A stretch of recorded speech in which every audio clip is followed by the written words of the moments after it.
Damos gracias al Señor por una oportunidad nueva que nos da de compartir su palabra, de estudiar y meditar en el conocimiento de Él. Y como lo dice el título de este mensaje, es fundamental rendir nuestras vidas al Señor, para que así podamos experimentar todo su poder, para que podamos conocerlo en una magnitud sobrenatural. Cuando usted y yo hacemos todas nuestras fuerzas, cuando usted y yo empujamos, obligando a que la puerta se abra de una manera forzosa o algo, no va a pasar nada en su vida. Siempre que usted haga las cosas en su parecer, en su creer, en su capacidad, entonces Dios sencillamente se va a estar quieto y va a dejar que usted le dé y le dé y le dé hasta que usted se rinde y diga: Señor, auxilio, ayúdame. Y desafortunadamente ese es el proceder del hombre, el no confiar en Dios o sencillamente buscar a Dios cuando ya ha tocado todas las puertas, cuando ya ha intentado en todas las formas. Así que oremos y digámosle: Señor, te damos gracias por esta palabra que traes en este nuevo día, en esta oportunidad que nos ofreces. Una palabra, Señor, que sé que viene de tu corazón. Te ruego que santifiques mis labios, Señor, para que pueda decir la verdad y que todo sea bajo tu unción y tu consagración y no bajo la carne. Señor, recibe la gloria y honor.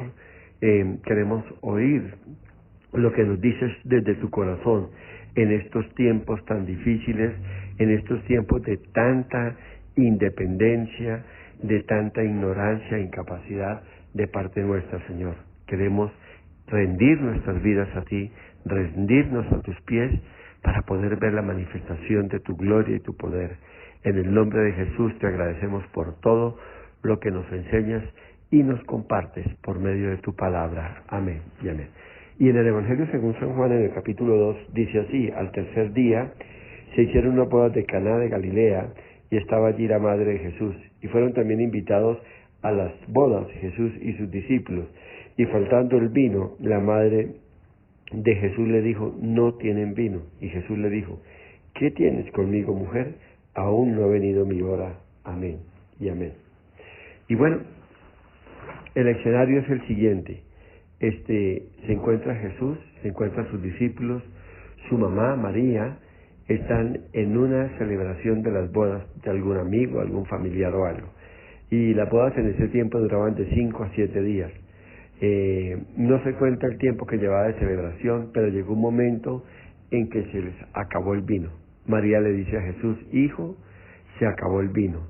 Y Jesús dio una respuesta bien extraña, y no la dio para menospreciar o hacer sentir mal a su madre. Eso era válido en la generación de ese tiempo. Él dijo: mujer, aún no ha llegado mi hora. Entendamos algo: esta era una hora especial, era la hora del comenzar del ministerio de Jesús, donde Él tendría que mostrarse al público, manifestar la gloria y empezar a desarrollar todo su ministerio. Y a eso se refiere Jesús: no ha llegado mi hora. Porque en Juan 17 encontramos otra hora diferente donde Jesús: ahora sí llegó o es el tiempo de mi hora, el cumplimiento de mi hora. Aquí se refiere Jesús a que ya era el momento de ir a la cruz. Aquí está comenzando su ministerio y en San Juan 17 está terminando su ministerio. Ahora, es algo fundamental lo que vamos a estar estudiando. Y metámonos en el relato.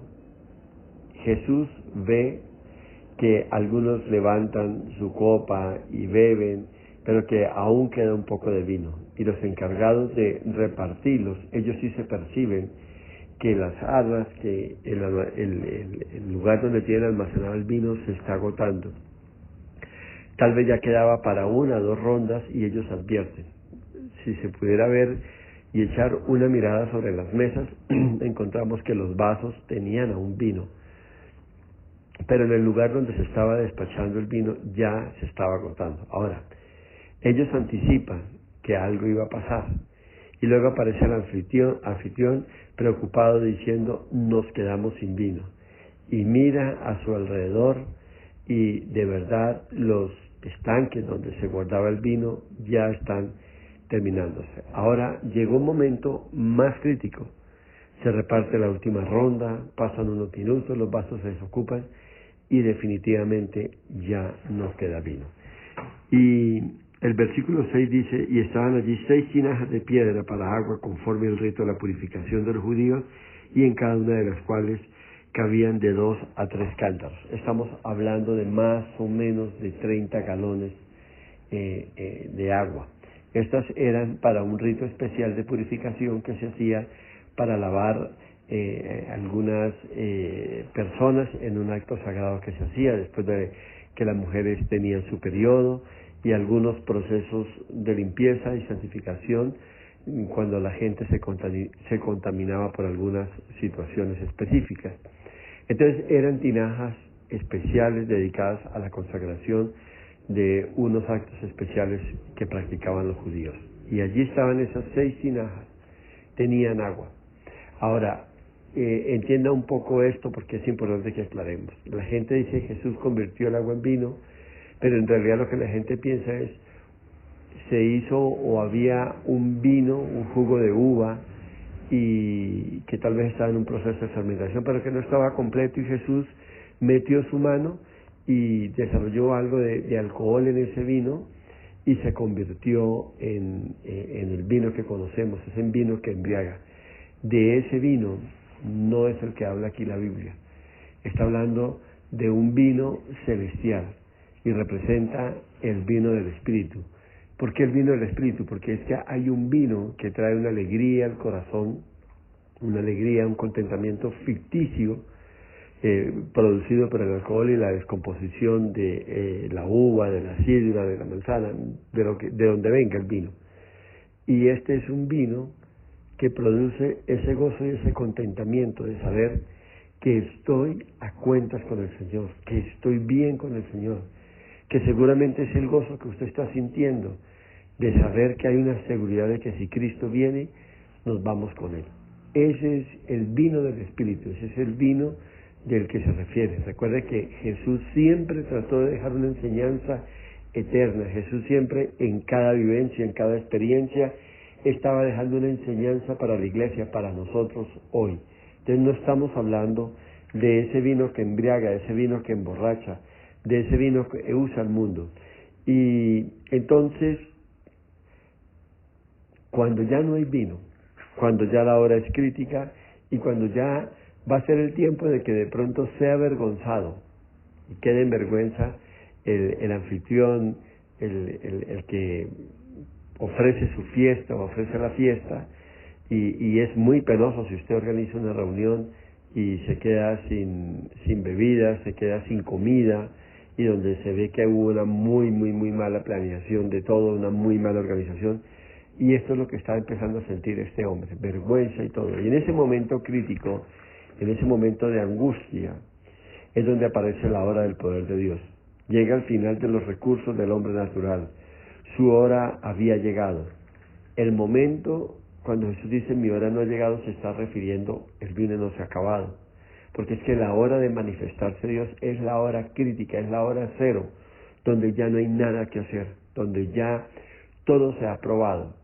No había forma de tener vino en otro lugar, las casas eran distantes, eran tal vez algunas fincas, algunos lugares apartados, y cada casa organizaba el vino que se iba a beber, organizaba todo, se proveía de todo porque no habían recursos suficientes para traer, y las cosas no estaban a la orden del día para ser servidas. Y esa hora crítica, esa hora donde todo llegó a un punto cero, donde no hay nada que hacer, donde caemos rendidos, donde decimos Señor, no veo otra salida, esa es la hora de Dios. Por eso Jesús le contesta a María, no ha llegado mi hora de intervenir no ha llegado, porque aún les queda una reserva de vino. Por eso deja que las cosas sigan avanzando, lo que le quiso decir el Señor a María. Madre, deja que las cosas sigan avanzando hasta que llegue a ese punto donde yo pueda intervenir, donde de verdad me necesiten a mí, donde de verdad se necesite de un milagro. Y de esta hora es la hora donde nosotros caemos rendidos a los pies de Dios. No hay otra manera de que Dios intervenga. No hay otra manera. ¿Por qué? Porque Él necesita que nuestra fe sea una fe de angustia, una fe de un punto crítico, una fe de quiebre, donde usted dice, Señor, si tú no me ayudas no hay nada que hacer. Y Dios espera, Dios se complace esperando a ver qué vamos a hacer. Cuando falta un dinero, cuando falta un recurso, nos quedan dos caminos: confiar en Dios y esperar que Él provea, o salir a buscar prestado. Entonces, cuando salimos a buscar prestado, no es la hora de Dios. Cuando salimos a buscar prestado, estamos resolviendo el problema a nuestra manera. Y es lo que Dios no quiere. Y esta sí es la hora de Dios. Ahora sí había llegado la hora de Jesús. Él espera y espera hasta que se agoten todos los recursos y que la única solución que quede vigente sea, óyeme bien, la de un milagro que provenga de Él. Y es ahí donde Dios interviene. Y de eso quiero compartirles en esta hora de parte de Dios. Es vital que usted se rinda a los pies del Señor. Es vital que usted caiga postrado delante del Señor. No doy más, no puedo más. Ya no sé qué hacer, Señor. Así que vengo a ti, Señor, en necesidad, en angustia, en preocupación, Señor. Porque si tú no me ayudas, Señor, yo no sé qué voy a hacer. Y es que no había otra salida. Iglesia, Jesús nunca dijo una sola palabra o tuvo alguna actuación sin que hubiese un significado eterno. Él siempre le enseñaba a sus discípulos, pero más allá de esto, como les dije hace un momento, Él estaba dejando una lección para su iglesia. Este principio lo encontrará en todas las Escrituras, y es que pareciera que Dios se complace en esperar hasta que el hombre se rinda de luchar, hasta que deje de mirar a otras direcciones y hasta que finalmente comprenda que solo un milagro es la salida. Y esto es el centro del mensaje de hoy. Solo hasta que llegue la hora más crítica del hombre y caiga rendido a los pies de Dios, entonces esa será la hora más poderosa de Dios. Será la hora de mayor manifestación de la gloria de Dios sobre nuestras vidas. Lo repito y quiero que no lo olvides. Esto es importante. Solo cuando el hombre se encuentra en el punto más crítico, en ese punto cero, es la hora más poderosa de Dios. Es la hora de la manifestación de la gloria de Dios. No hay otra posibilidad. Cuando usted no ve otra puerta abierta, o no encuentra otra salida, sino en la intervención de Dios, es ahí donde usted va a conocer el poder de Dios como nunca. Y quiero que confirmemos esto a través de algunos ejemplos que encontramos en las Escrituras. En Primera de Jueces, en el capítulo 6, la historia de Gedeón.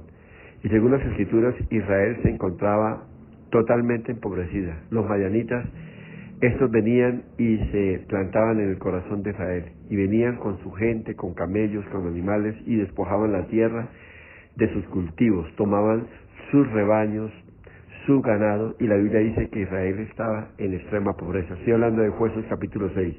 Y este fue uno de los tiempos más oscuros en Israel. Y ante el enemigo, los israelitas se escondían en cuevas, y así llegaron al final de su esperanza. Y ellos exclamaron, buscaron de Dios y decían: Dios nos ha abandonado. Esa fue la respuesta que dio Gedeón en el capítulo 6, versículo 13. Ah, Señor mío, oh Jehová, si Dios está con nosotros, ¿por qué nos ha sobrevenido todo esto? ¿Y dónde están todas las maravillas que nuestros padres nos han contado? Dice que Dios responde y el ángel de Jehová se aparece. Y esta fue la respuesta en el diálogo que tiene Gedeón con el ángel de Jehová. Lo encuentra, le saluda, hombre esforzado y valiente, y le habla del plan que tenía Dios para manifestarse.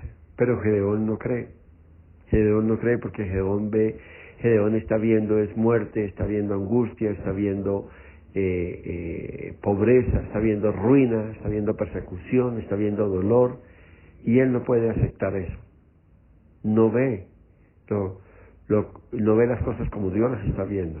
Y ahora el Espíritu de Dios comenzó a moverse, y en esa hora de empobrecimiento, en esa hora de desesperanza, aquí es donde Dios se manifiesta. Aquí es donde Dios hace algo sobrenatural. Y Él mira al hombre más pequeño e insignificante y toma de la familia más pobre y hace de este hombre pobre y débil de esa tribu, de donde venía Gedeón, hace cosas grandes y maravillosas. Dios no necesita un ambiente propicio a favor de las circunstancias para Él manifestarse. No lo necesita. Dios no necesita que tus enemigos se descuiden para Él intervenir. Dios no necesita que se dé una condición específica, favorable, para un milagro para Él intervenir. Él sencillamente necesita dos cosas. Primero, decir la palabra, pero segundo, haber alguien que lo crea, haber alguien que se acerca y que ponga su confianza en Él. Así que no necesita de otra cosa Dios. Y dice que Dios le da una estrategia a Gedeón como nunca antes. Con solo 300 hombres, enfrenta a un ejército de cientos de miles de personas. Y solamente con unas tapas de ollas, con unas cucharas, con unas vasijas, con unos panderos, ellos necesitaban rodear al ejército enemigo, prender unas teas de fuego y hacer un gran escándalo en la hora de la madrugada. No necesitaba de otra cosa. Y en ese tiempo y en ese proceso es donde Dios se manifiesta. Es donde Dios muestra su gloria. Y dice que se armó tal pánico en el ejército enemigo que ellos se levantaron y se destruyeron unos con otros. Y los pocos que quedaron salieron huyendo, de tal manera, en tanto pánico, que Gedeón con sus 300 hombres los persiguen y los destruyen a todos. La hora más difícil, la hora más crítica, es la hora donde Dios interviene como nunca. Y así Dios los liberó, y otra vez podemos decir que la hora más baja del hombre es el momento más alto de Dios. Yo quiero que entienda esto. Si usted quiere ver la gloria de Dios, si usted quiere conocer lo sobrenatural de Dios, usted tiene que prepararse a rendirse a los pies de Dios. Y podríamos seguir revisando la Biblia y ver más ejemplos. Miremos un par más. En Jueces 4, también debido a su pecado, Dios entregó a Israel a los cananeos, exactamente al rey Javín, y el capitán del ejército era Sísara. Y por 20 años Israel vivió una extrema pobreza, en juicio y desesperanza. Y el Señor entregó a Israel en manos de los cananeos. Y Dios esperó hasta que llegaron a ese punto crítico, a ese punto de opresión y crueldad. Y Dios usa a una mujer profetisa que vivía en las colinas, y ella vivía bajo las palmeras, dicen las Escrituras, y en el monte de Efraín. Y la situación era tal que el mismo ejército de Israel se encontraba desalentado y se había rendido, y otros del mismo ejército habían huido. Ni siquiera tenían armas para poder usar como ejército y defenderse. Y Débora, esta mujer de Dios, desde su lugar predicaba un mensaje diferente. Mientras todo Israel estaba en tinieblas, desconcertados y preguntándose, ¿dónde está Dios? Dios nos ha abandonado, gritaban otros, pero ella no aceptaba la oscuridad, y ella veía a través de la oscuridad y predicaba un mensaje. Y así es como le habla al comandante, al general del ejército: levántate, porque este es el día en que Jehová ha entregado a Sísara en tus manos. Ahí está en Jueces 4:14. Iglesia, Dios quiere que miremos más allá de la oscuridad. Y es cierto, hay días oscuros, pero también hay personas que Dios elige. Y Dios nunca lo van a sorprender los tiempos críticos. Dios siempre tiene preparado a alguien para las horas más oscuras y angustiantes. Y Él prepara a Gedeón, Él también preparó a Moisés, preparó a Débora, preparó a Abraham, a José. Siempre está preparando a un hombre o una mujer. Siempre ha tenido un pueblo que le siga. Y era tanto el pánico que tuvo este general que le dijo a Débora: yo iré a la guerra y yo cumpliré el llamado de Dios si tú me acompañas. Y esta mujer le dice: yo iré, pero que quede claro que no fue por mano tuya que Dios dio la victoria, sino por mano de una mujer. ¿Y qué tenía de especial esta mujer? Que había rendido su vida al Señor, que había conocido el ambiente en el cual Dios se iba a mover. Un ambiente de total dependencia, de total rendición, de total evaluación de ver: en mis fuerzas y en mi capacidad yo no puedo hacer nada. Y fue ahí donde aparece la intervención de Dios como nunca, y vino la victoria y la liberación para Israel. Iglesia, es maravilloso al leer las Escrituras y encontrar este principio del Señor. Mientras pasa el tiempo y llega la hora más crítica, llega la hora más oscura y se vuelve humanamente algo inmanejable, y es aquí donde Dios se aparece con un plan. Tiene un pueblo, tiene a alguien, tiene que ver con su vida y con la mía. Siempre actúa a favor y muestra y revela su gloria. Y es que llega un momento en nuestras vidas donde decimos, Señor, no doy más. Y sé que algunos de los que me están oyendo pueden haber alguien que se encuentre en ese punto. Han orado, han buscado de Dios, han tocado puertas, se han acercado a Dios y tal vez lo han hecho a favor de esa oración por su cónyuge, por sus hijos, por sus nietos o por alguien más, y has orado y has ayunado y tal vez no ves evidencia alguna de ningún cambio, todo se ve igual, y a pesar de que oraste y lo hiciste en el Espíritu y te apoderaste del corazón y sentiste que tenías la respuesta, aún no se ve nada. Hoy en día, con esta generación, en una sociedad y cultura difícil, creo que hay muchos padres que estamos orando, y los digo porque yo he estado muchas veces en esta situación donde he orado por mis hijos y no veo evidencia alguna. Y quiero que conozcan algo: el Espíritu Santo está ahí esperando. El Espíritu Santo conoce y Él sabe cuál es el momento donde ya no haya aliento alguno de parte de nosotros y nosotros sintamos que nuestra copa está seca, que ese vino del Espíritu, que esa respuesta a la oración no está. Y Él sabe en qué momento enviarla. Él sabe en qué momento va a hacer que el vino del Espíritu llegue, llene esa copa y rebose a tal punto donde usted se deleite, donde usted brinca de la alegría a causa de la respuesta, a causa de la intervención sobrenatural de Dios, porque parecía que no iba a llegar, porque parecía por mucho tiempo. Yo sé que su copa ha estado seca, que su vida ha estado seca, que su corazón se ha desalentado, se ha desanimado, porque usted siente que no hay respuesta, porque usted siente que Dios le ha abandonado, y porque usted ha tocado todas las puertas, porque usted ha estado por un lado, por otro, porque usted ha quebrantado su corazón, pero no ve respuesta alguna. Y Dios se aparece. La hora de la manifestación, la hora de lo sobrenatural de Dios, la hora de la muestra del poder de Dios, llega cuando usted menos lo espera. Ríndase al Señor, descanse en Él, confíe en Él, entréguele todo al Señor y Él se encargará de traer respuesta como nunca antes usted la ha visto.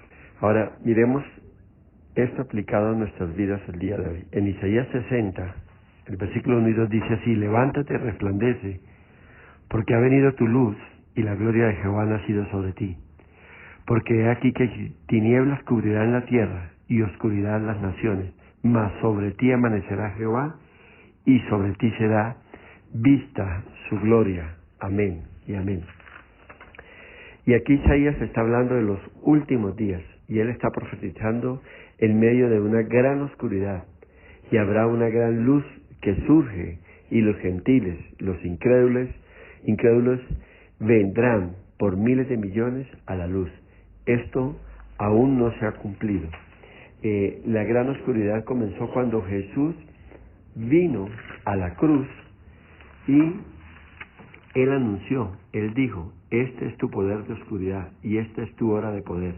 Y en la crucifixión de Jesús, cuando la densa oscuridad cubrió la tierra, el imperio romano moralmente está en ruina, perversiones sexuales de todo tipo, corrupción maligna, engaños, codicia y apostasía de todo tipo, e incluso entre el pueblo de Dios había hipocresía. Los sacerdotes robaban las casas de las viudas.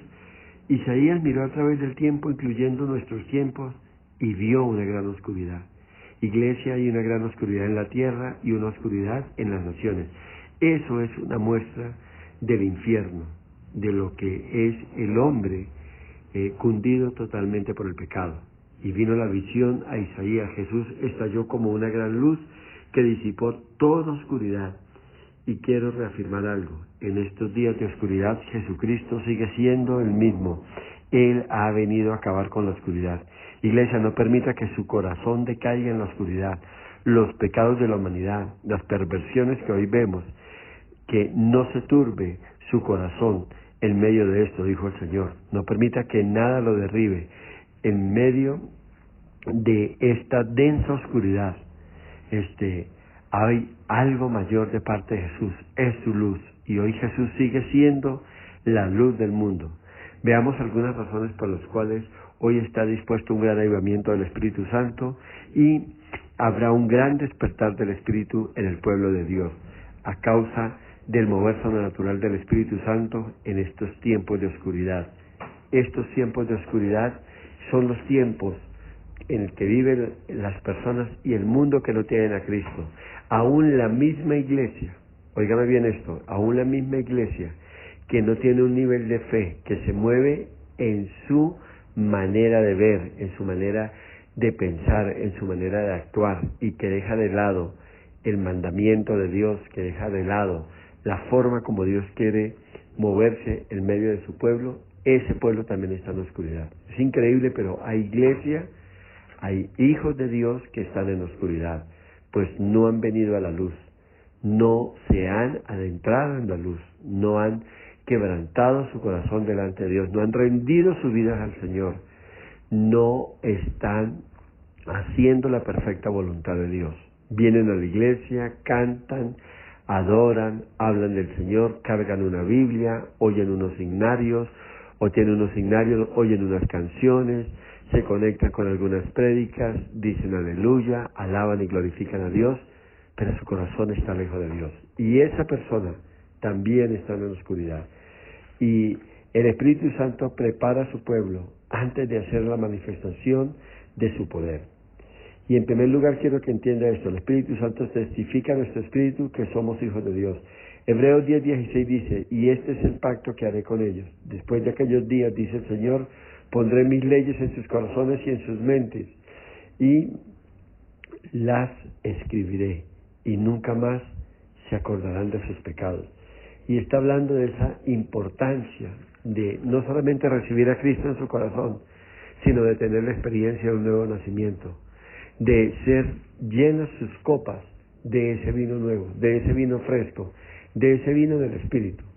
Ese vino que representa el primer vino que se acabó en la fiesta de las bodas de Canaán es el vino viejo, pero hay un vino nuevo, es el vino del Espíritu. Hay un vino que viene de parte de Dios, que viene a cambiar nuestras vidas, que viene a que usted y yo tengamos una experiencia en el Espíritu sobrenatural de la manifestación de la gloria y el poder de Dios. Es el vino que trae el gozo a su vida, que no depende de lo que usted tiene y lo que usted logra y lo que usted alcanza, sino que depende de lo que Dios le da, de la provisión que viene del mismo trono de Dios, del mismo corazón de Dios. De ese vino es el que de verdad produce un nuevo cambio en nosotros. Y dice la palabra de Dios: y pondré mis testimonios en sus corazones, el mismo testimonio de que somos hijos de Dios. Y yo sé que ustedes saben que en los últimos tiempos vivimos bajo una amenaza continua. Hemos sido testigos de estos días de terremotos. Estamos bajo una amenaza debido al conflicto que hay allá entre Rusia y Ucrania, de una guerra nuclear. Conocimos el COVID-19, o sea, ya no podemos dudar del surgimiento de pestes. Y en medio de todo esto caos hay un testimonio en su corazón de que somos luz y de que somos sal de la tierra. Y algo muy claro es que la iglesia no va a salir vencida, no saldrá en oscuridad. Sé por el Espíritu Santo que la iglesia del Señor va a prevalecer. El Señor estará a favor de la iglesia hasta el último momento, y todo esto terminará con el arrebatamiento, y habrá unas bodas del Cordero, y el Espíritu Santo ha traído a ustedes ese testimonio sobre su corazón. Esto es real en la vida de cada uno de nosotros.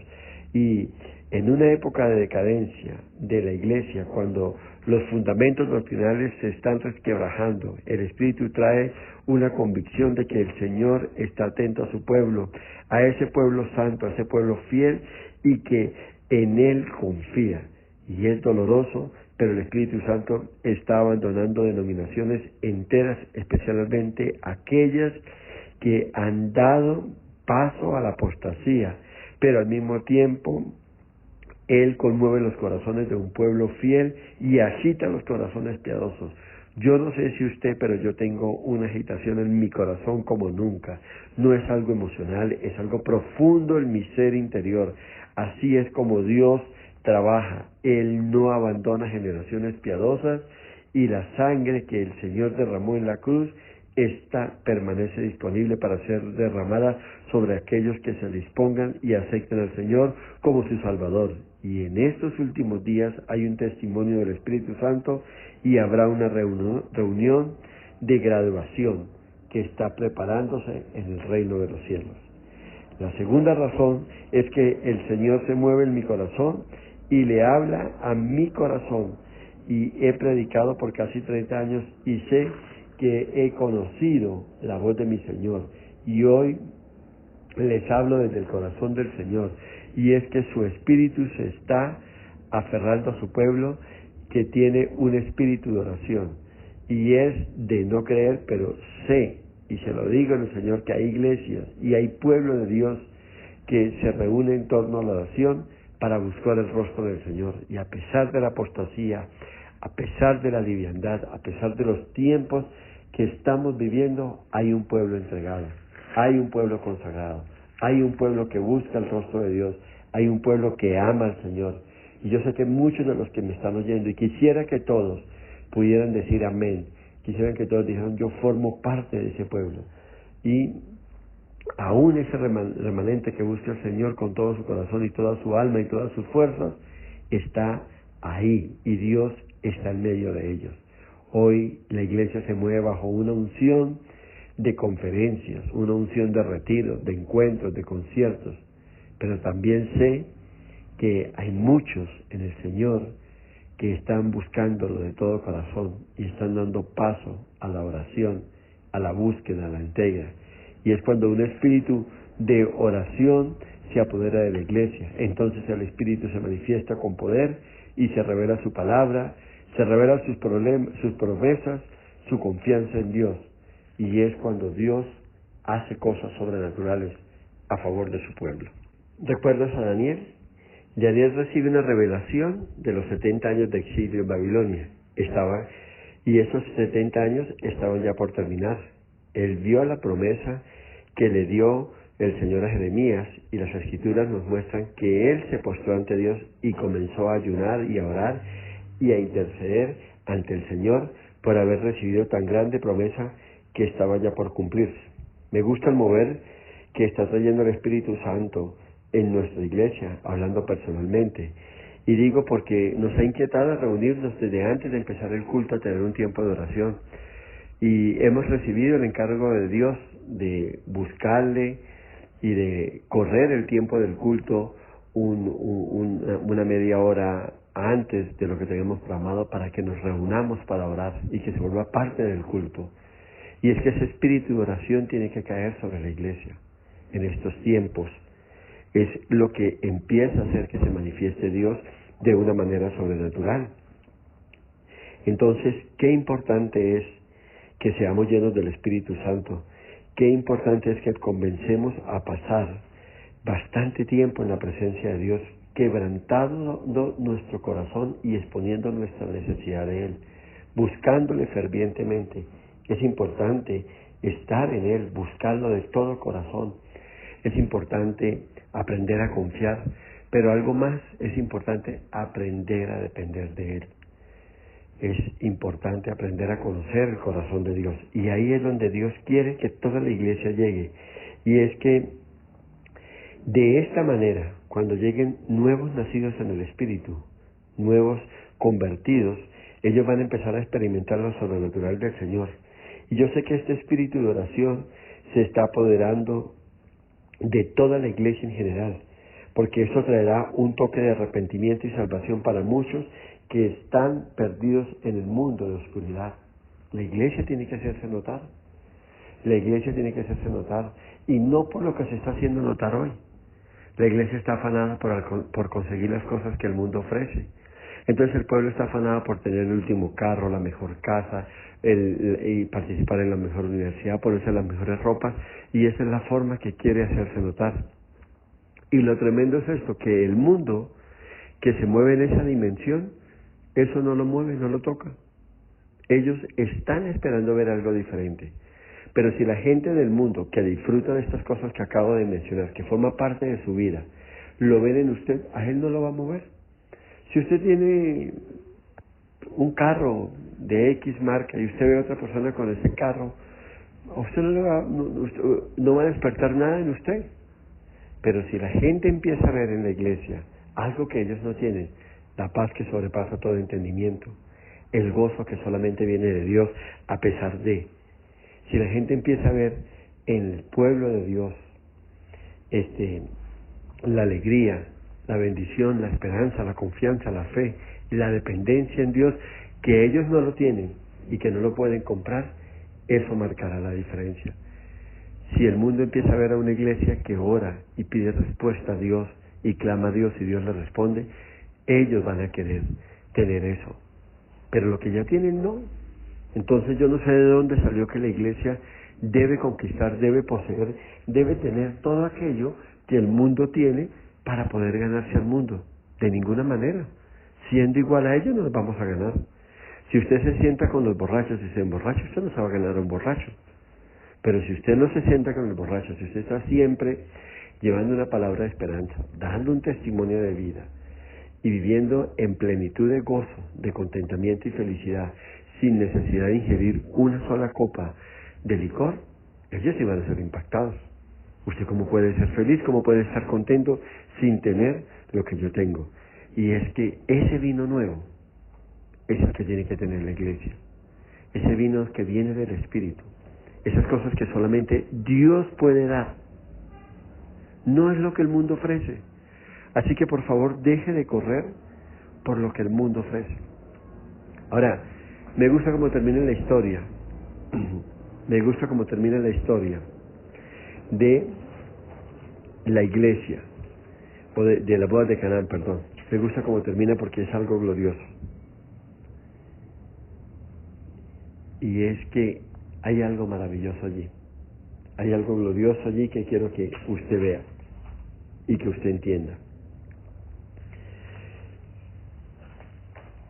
Dice que el maestresala, el encargado de manejar toda la disposición de la fiesta, recibe el vino nuevo, el vino que prepara el Señor, el agua que se convierte en vino, y dice que lo prueba. Y esto me parece maravilloso, porque al probarlo, él se encuentra con algo, que el vino es de una calidad excepcional, y llama al dueño de la fiesta, al anfitrión, y le dice: ¿cómo es posible que tú hayas dejado reservado el mejor vino para el final?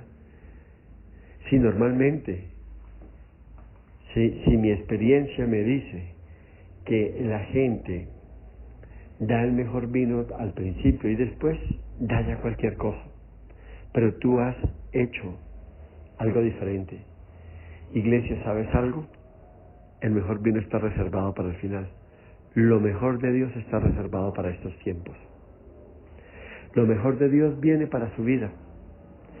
En Apocalipsis capítulo 7, en el versículo 9 dice: y después de esto miré y aquí una gran multitud, la cual nadie podía contar, de todas las naciones y tribus y los pueblos y lenguas, que estaban delante del trono y en la presencia del Cordero, vestidos de ropas blancas y con palmas en las manos. Y clamaban a gran voz diciendo: la salvación pertenece a nuestro Dios, que está sentado en el trono, y al Cordero. Amén y amén. Y nos habla de una gran multitud. Y Juan estaba tan sorprendido con esta visión de cientos de miles adorando, y que dijo: ¿de dónde vinieron estos? ¿Y quiénes son estas personas?